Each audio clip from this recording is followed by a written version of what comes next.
So I just recently started my first real playthrough of Wynncraft, the Minecraft MMO, and I've been having a great time. Honestly, there's hundreds of quests, an active player base as far as I could tell, and a huge map with like crazy diverse locations, and that's what we're going to talk about today.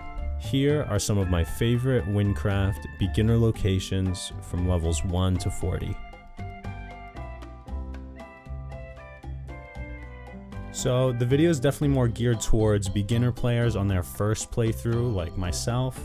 I've literally only experienced 40 levels of the game so far. I'm 100% sure that any veteran player has seen all the locations in this video and much more as well. The first location I'm going to be talking about is this really cool house out on this peak here near Legendary Island.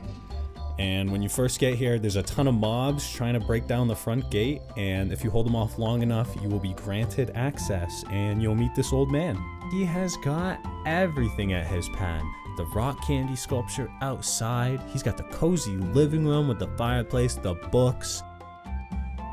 He's got the candles that you think are a chicken, but then they're not a chicken at all, they're just candles. But even cooler, just below, we have Legendary Island.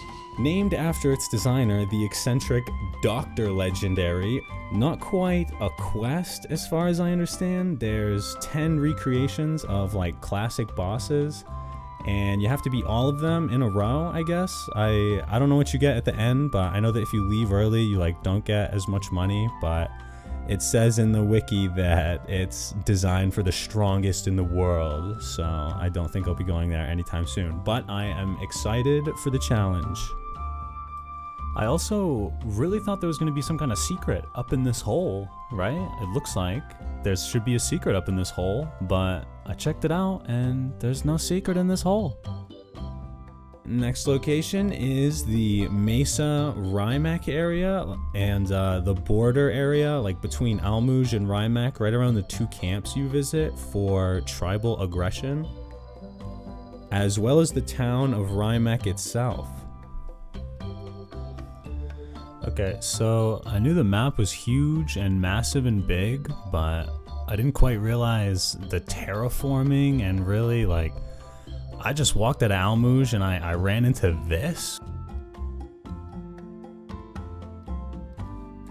First introduced in the 1.12 update, Rimec is controlled by a group of bandits that use gold ingots instead of emeralds as currency. So if you go to buy anything there, you'll need gold bars. I know there's one quest where you need to get some pink wool there.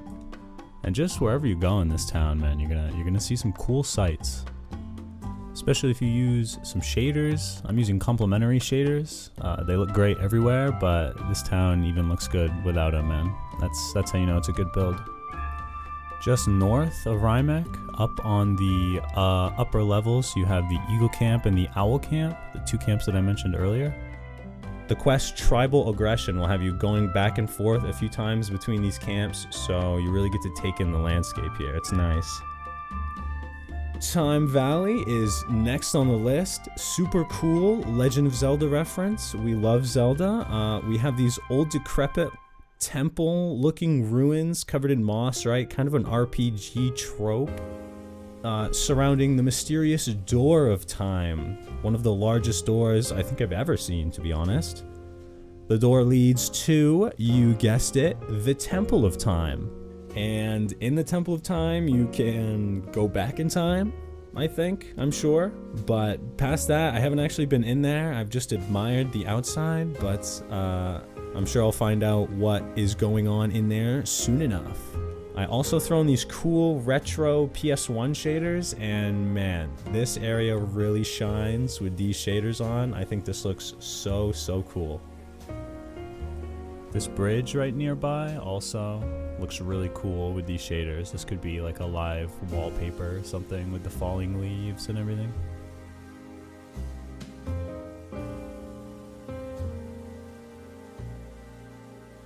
So, to be honest, just right when you get off the boat to Levagar, if that's how you say it. It's, I mean, you see the spires over the mountain and it's just electric. You just feel something inside you, right? And you go through and you enter this town and basically you walk in and you just feel like a fucking billionaire, bro, when you walk in here. Wolf of Wall Street, insane juicer money goblin, bro. Like, look at this place. This is the highest level location we're visiting today, and it might be my favorite on the list just because of how regal it is. You know, it's elegant, it's gorgeous. Just look at it. I saw this town shortly after starting my playthrough. I saw it on the map, and I knew it was made of quartz. I just had to go see it. I knew what the vibe was going to be, so I went there a little early. And if you have just started the playthrough, you haven't seen this yet, I recommend that you do the same. It's really easy. You get off the boat, you just run up. You don't have to deal with any enemies, really. Definitely go check this out.